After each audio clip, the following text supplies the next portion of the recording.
আমি রান্না করব ওলের ডাঁটা। এই যে ওলের ডাঁটাগুলোকে কেটে নিয়েছি সুন্দর করে সাইজ করে, তারপরে কাঁঠালের বিচি নিয়েছি, আর নিয়েছি আলু একটা, আর নিয়েছি পটল দুটো।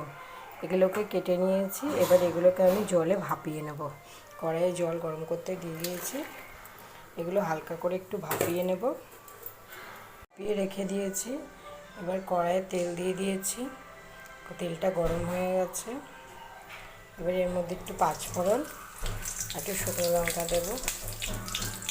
এটা ভাজা হয়ে গেছে। এবার আমি ভাপানো জিনিসগুলো এর মধ্যে দিয়ে দেবো, দিয়ে নাড়াচাড়া করে দেবো। এর মধ্যে একটু নুন আর হলুদ দেবো,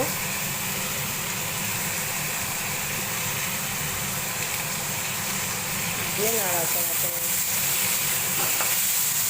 ভাজা ভাজা করতে থাকবো।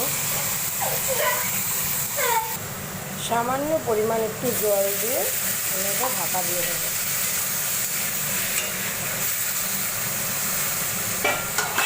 এর মধ্যে একটু সর্ষে দিয়ে